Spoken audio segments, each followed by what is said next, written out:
Welcome to Bella in Your Business. My name is Bella Vasta, and if you're watching us live right now, you can see that I have a special guest.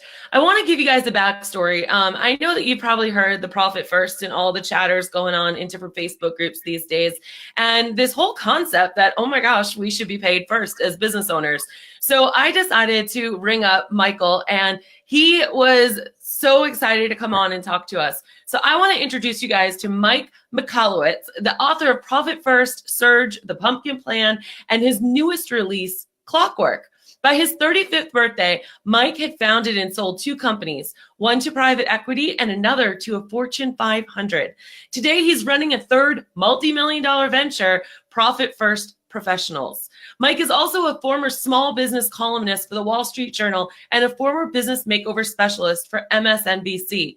Over the years, Mike has traveled the globe, speaking with thousands of entrepreneurs, and is here today to share the best of what he's learned. Mike, welcome to the show. Well, thank you so much for having me. I appreciate this. I am so excited that you're here, and especially someone of your magnitude who is flying around and going here, there, and everywhere and all over the place, that you said yes to come talk to our community. One thing I have to really commend you on is right from the very beginning of your book, Profit First, you actually ask your readers to email you, not just once, but multiple times. Yeah. And Mike, not only do you do that, but I don't know if you remember the name Melanie. She's one of our pet sitters. She's been emailing you a couple times the past few weeks, and she is just so elated. She's like, oh my gosh, he actually emailed me back. So well, I think Melanie, if you're watching, you rock. Thank you for doing that. Yeah, it's a joy. I think that tells a lot about you. We've got Jill, Jessica, Pam, Michelle, Adrienne, Nicole, Erica, whole bunch of people. I actually deployed my bot, letting everyone know that you're here. So guys, this is the book. It's Profit First. I like to listen to books. And Mike even knows that we like to listen to books. Mike, thank you again. Here's another thank you for me for you have a lot of ad libs on the book on tape. And a lot of times you don't get that. And you even have special downloads for people that are listening to the book on tape. So, or on CD or on download. Not really tape, old school reference, tape. I like that. Yeah. So thank you for just making it easy for everyone. Joy. So thank you again for being here. And I heard that when I was kind of doing a pre-interview and looking at you, that you lost $2 million in 2 years. What was that like? Oh, we're starting with a knife right to my heart. Totally. No, and thank you because I think of all the stuff I've done, this is the most important thing that I can share is I sold my second company was in computer crime investigation. I sold it to Robert Half International. It's a Fortune 500. And I thought I was hot shit. I was like, I know everything. I'm the coolest guy on the planet. And I was just full of arrogance and ignorance. I blew my money on, first of all, stupid trophies. Like, oh, I'm going to go on a sabbatical in Hawaii with my family. We got a house on a private island. I'm going to, get all these cars. I got to have my cars, of course, and big house. I moved into an expensive community. And I thought I knew the solution to business was pump and dump, just grow something fast and sell it. So I became an angel investor and started 10 companies. And so I was blowing my money in personal spends. And also these businesses I started, I had no right to be in that space. They all collapsed. It took me 2 years to lose my money. It's actually more than 2 million. And I had to face my family and tell them I'd lost it all. And here's the thing. And I bet you some people listening in can relate to this. I was lying to my family, not by the words I spoke, but the omission. I was saying everything's fine, everything's good. Even though I saw my bank account going like this, my mind was maybe one big job will come, one big project, and this will all turn around. But it never came. I had to face my family Valentine's Day, which was yesterday, on 2008, so 11 years ago now, and tell them that we were about to lose our house, which we lost, our cars, our possessions, which we lost. I had to tell my daughter that she was going to lose her horseback riding lessons. She was 9 because I couldn't afford the $20 every couple of weeks. Yeah. And if I live in that moment too much, I'll start getting upset. So I got to skip. But that was the turning moment for me, is that I thought I knew everything about entrepreneurship. I realized I knew very little. I thought I knew everything about money. I didn't know jack squat. Yeah. It forced me to revisit business from the beginning. And one last thing I want to add to this. It wasn't like the next morning I woke up and said, I've got this figured out. let's go forward. No, I went through depression. I struggled it, self-hatred, resentment, anger. Yeah. Like, how come I'm the only person that can't figure out how to make a successful business? I started drinking. I'm not really a drinker. I started drinking back then.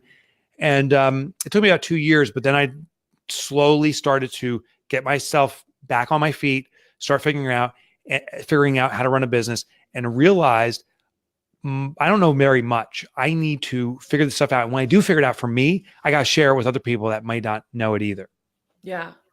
I love that. Is that the story that you tell in Profit First when your daughter went and got her piggy bank? Yeah. So same time? We're sitting at the table on Valentine's Day, and how we celebrate our house is like, we'll prepare a meal together. We get these big poster boards and we fold them and we write, I love you on it. And then we stick pictures from the prior year together. And I exchange it with my children and my wife and so forth.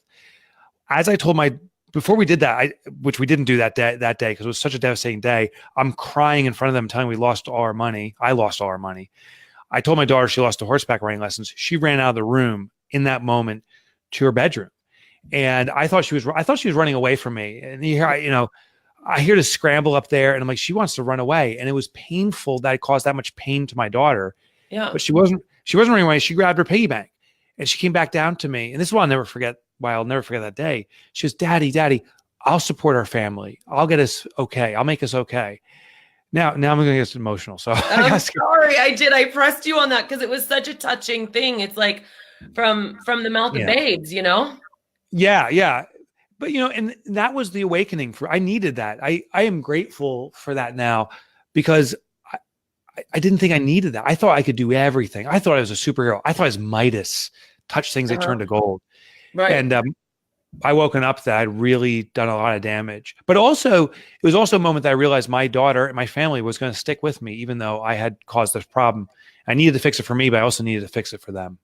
That's powerful. That's really powerful. And that's your why right out the gate. So you guys, a couple of you said that I relate so much. Thanks for being so open. Have you guys ever felt that way before, where you have this business and you felt you were like Midas? Because profit's not baked into our business. I was convinced that if I simply grew my business to a certain size, the profit would just magically happen. That I just needed, one more client, one more job, more. Yeah. If you walk just one more dog, that's the moment everything's gonna tip over, and it never freaking does. Yeah. So I started to study this and say, why does this happen? I thought that there was a certain revenue range. Like, if you hit $100,000 in sales, that's the number. Like, finally you'll make money. And then you don't. You're like, what the F? And then it's like, maybe it's 150 or 200, then 500. And for every business, it's like, once you hit $1 million, clearly you're going to make money, and you don't. Right. The formula we follow, we've all been told. I don't care if you've gone through business education or if you've just heard this from a friend, but we all know that you have to have sales, you subtract your expenses, and what's left over is profit. And that's the problem. That formula is total bullshit. It's total bullshit, because it tells us profit comes last. And when we say something comes last, it means it's insignificant. Oh, I'll take my health last. Oh, exercise will come last. Whenever we say comes last, it means it can wait. It's the manana syndrome. When we say my health comes first, my family comes first, or whatever it is, those elements get addressed. So what I suggest the resolution is never again take profit last. Please do not call it your bottom line. It is not your year end. It is your top line. It is something that comes immediately and is baked into your business. I believe that profit has to come first. Sales minus profit, take your profit first, equals expenses. That's the right formula. I love this so much. Like, I really do. I was so excited when I was reading your book. I heard all the buzz first, right? And then I'm reading it and I'm like, yes, finally someone's like putting themselves first. And we talk so much about that, Mike. It's especially hard in our industry because we're like mostly dogs and cats, right?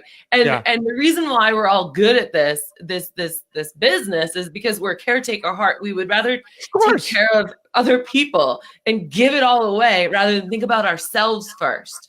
So I think the way that we manage our money, would you agree, like also kind of reflects a lot about how we view ourselves? Absolutely. And I'll tell you, in how we view ourselves as these givers, right? We have to give, care for the animals. So screw the owners. Some of these owners suck. Thank God that animal is with you being cared for once in their lives.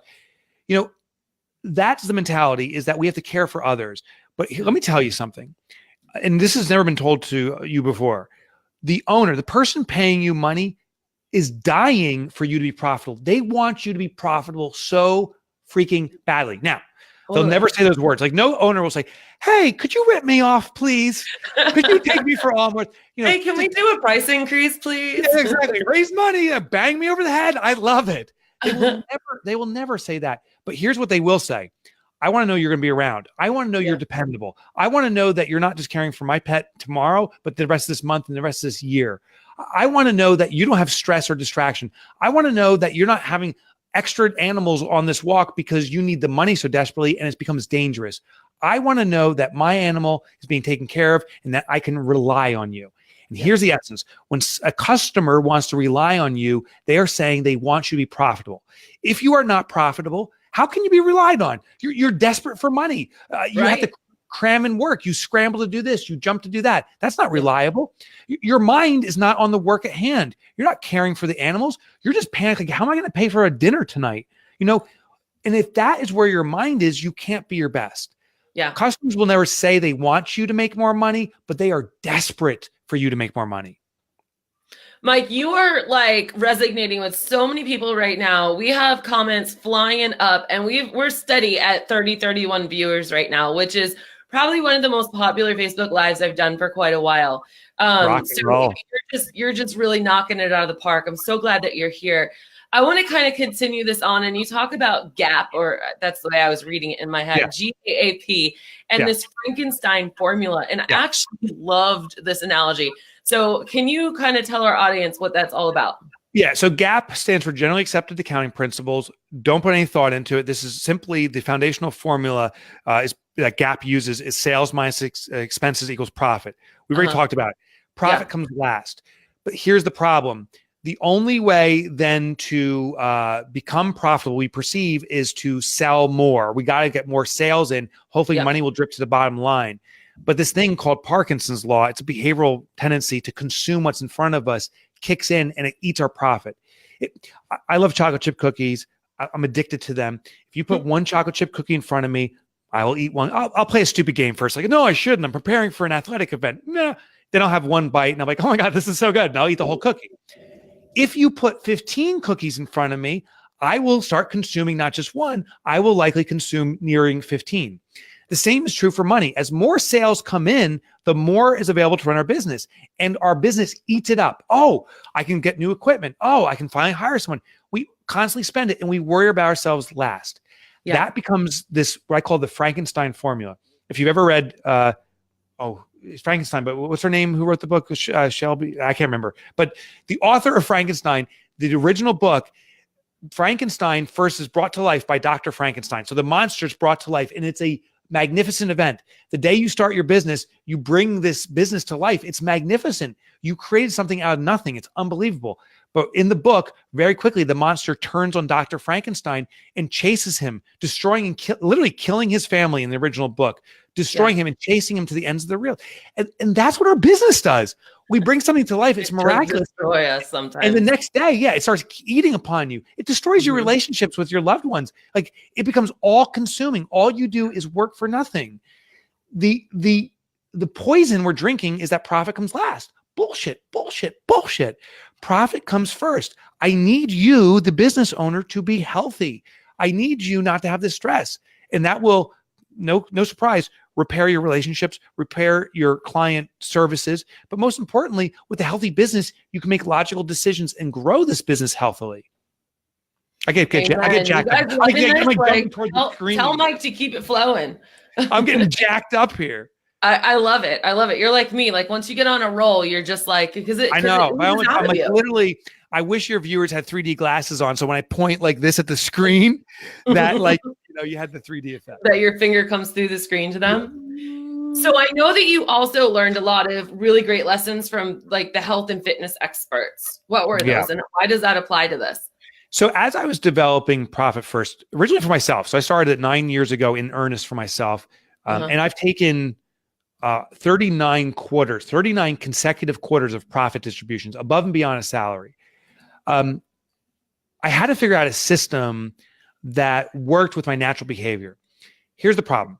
My accountant, I suspect everyone watching, if you have an accountant or bookkeeper, what they say is don't look at your bank balance, look at your income statement, balance sheet, and all these different things and run your business off of that.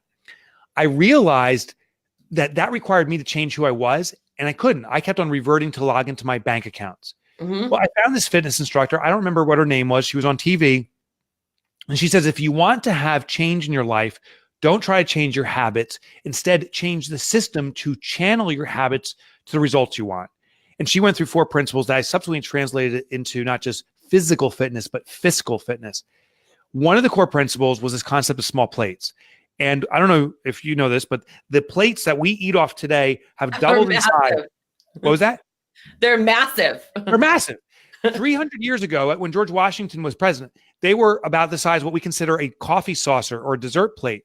They've doubled in size. Yeah, they doubled in size. Now, the interesting thing is people 300 years ago ate the exact same way we did. They'd fill up their plate, and as their moms would say, clean off your plate.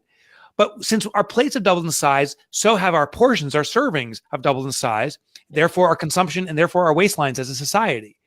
So this instructor said, again, don't try to change yourself. Just change the system. She said, get smaller plates. And literally, smaller plates forces smaller servings, forces smaller consumption. By the way, I have 2 teenage boys, which shouldn't be called teenage boys. They should be called creatures because the food consumption is redonkulous from these goons. And so we did this. Like we used to go through a cereal box every hour at our house.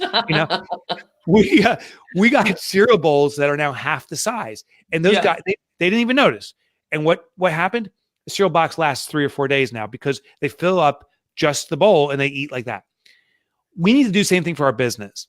If you have a single checking account for your business, all the money's going in there. That's one massive plate, one massive cereal bowl of cash. So you look at it and say, oh, I have $1,000 to spend on my business. Well, what we're going to do is we're going to carve this money up into small plates. So in Profit First, we set up 5 accounts: income, profit, owner's comp, tax, operating expenses. Can I stop you right there for a second? You have no idea how many of our mastermind members have already been opening up all these extra accounts. Like every day they're like, I opened up another account. I opened up 4 more accounts. I opened up the accounts. Like everyone's doing it. And you're having like, I just want you to know, because if you're anything like me, like, you do your work because you want to make a difference. And I can't stress enough how much of a profound impact you've had on our group just in the first 15 days of February since we've been like diving into your book. So people are opening accounts. Like you are influencing behavior right now. And you should know that. Thank you for sharing. No, that I do need to know that. Thank you for sharing that. Because this is my life's purpose. I wear a cheesy bracelet right there. It says, you can't read it easily, but it says eradicate entrepreneurial poverty. I believe, that's my life's mission. And I believe that there's a misperception. The day you start your dog walking or animal care business, your friends who don't own businesses say, oh my God, you started a business? You're like a millionaire now, and you sit on the beach drinking Mai Tais. And it's like, F no. I work my ass off and I'm not making a penny. In fact, it's costing me to be in business. That's why this gap between the perception and the reality is called entrepreneurial poverty to me. And I'm trying to close that gap. You deserve to be wealthy. You deserve to have freedom so you can have great impact. So set up these accounts. And when you set up these accounts, they're small plates. And what will happen is money will flow in, and now you carve it up into different plates with different pre-intended purposes. So now as money flows into your business, you know how to use that money before you spend the money. The power is you don't need to change yourself. You don't need to learn how to read all this accounting stuff. Leave that to the accountants. It's too complex. I don't know how to read the stuff. I don't do it. I log into my bank accounts. And I used to log in about once every couple of days. Now I log in about twice a day. And that's a great behavior now because I log in and I see how money is flowing into these different accounts. I can continue to make decisions on how to run my business based upon just logging into my bank accounts. It used to work against us, but by keeping that habit and changing the system, we get the results we want. I love it so much. I think we might end up going like 5 minutes over or something because it's just too good. And everyone's just, Pam says that you're making numbers exciting. Jill says your book is a game changer. Thanks. So explain to us what TAPs are, and are they the starting point or are they like the end game? Oh, great question. So in the book, you'll see the reference to TAPS, stands for Target Allocation Percentages. My business, my little company here, we conducted a survey of about 1,000 companies, industry agnostic, meaning we did look actually at a pet walking business, but we also looked at pizza shops and manufacturers and retail stores all over the place. We identified what the fiscally elite were, meaning the best performing companies. Then we said, okay, the best performing companies hit certain percentages. That became the TAPs, the targets. I believe everyone watching right now, you have more than the right, you have the ability to be among the fiscally elite, regardless of the industry you're in. But you need to know where you're going. So that's a target. Do not start there.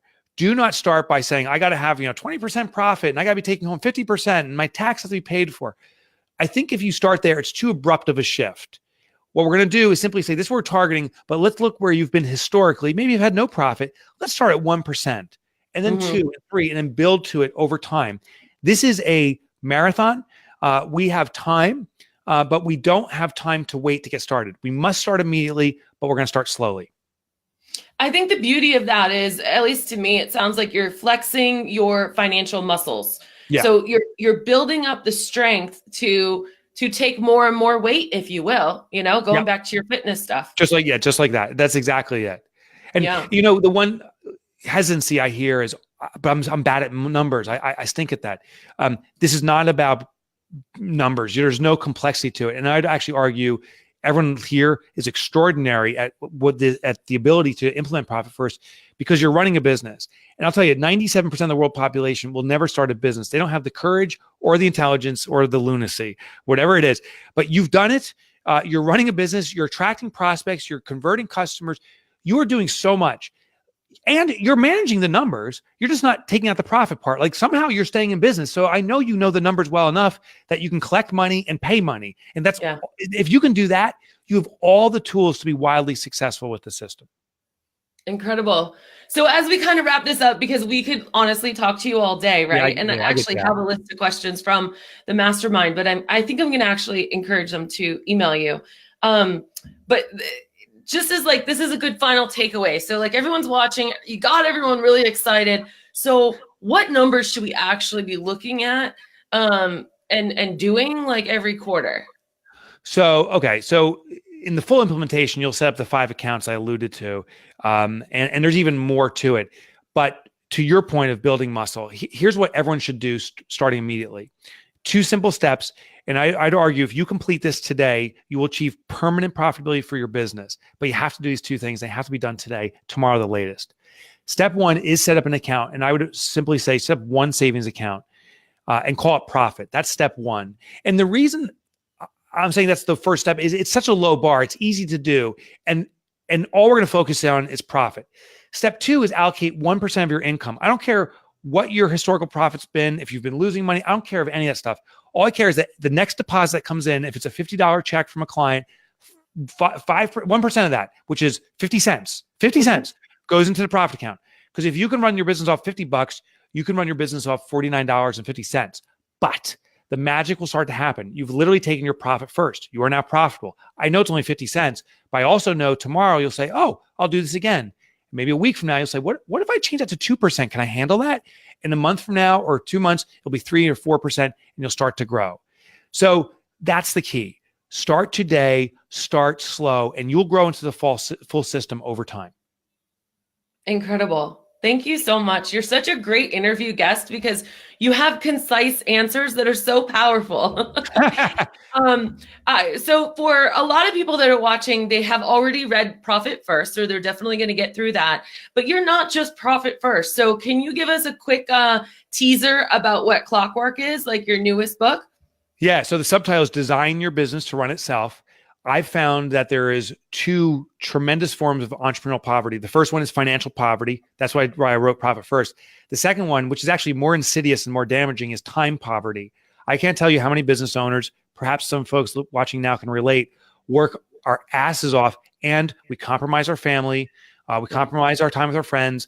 And many, particularly women, do this, compromise sleep, anything to keep the business going. Clockwork is about recapturing that. We are not in life to support a business. We are in business to support our lives. And that's what Clockwork is. Amen. I love that so much. I'm definitely going to be reading that one next. So thank you for that. And you also have a special offer for us, you guys. If you want a free copy of Surge, you can go to, well, I'll just post it in the link because it's kind of long. Oh, no, there's a shortcut for it now. In the comments here. I'll share a shortcut because it's Mike Michalowicz, which is horrible. It's the worst last name. So you could go to Mike Motorbike. Huh. My high school nickname was Mike Motorbike. The irony is I've never driven a motorcycle. But you can go to MikeMotorbike.com, go there on the homepage at the very top right. It'll say, get your free copy of Surge. That's the book right over here. And you can get it for free. No shipping, no nothing. Totally free. Mike, you have definitely been one of my favorite guests. Thank you so much for jumping on. I mean, I only asked you and your team like a week ago, and you're just so available. And I love how your desire to help oozes out. Help first, and then educate second. It's just such a breath of fresh air. So how can everyone else, I mean, I guess we just told them how to get a hold of you, right? You want to follow motorbike.com. That's all you need to do. And I just want everyone watching to know how excited I am. I actually get chills that you're in business. I believe nothing more than in micro small business. So if you're a solopreneur, I love you. If you got 2 or 3 employees, I love you. Let's kick ass, my friends. Let's kick ass. Look, Michelle already ordered it. Mike, take action. I love that, Michelle. Thanks, Michelle. All right, you guys, this has been another episode of Bella in Your Business. The recording will be on the podcast probably in about a month or so. But go ahead, and if you found value in this, then that means your friends will too. So go ahead and share this out. Press that share button and tell people what your biggest takeaway was. I appreciate you all being here, and especially to our guest, Mike. And if you really loved it, I would be honored if you would review us on iTunes as well. This has been another episode of Bella in Your Business. Always keep jumping.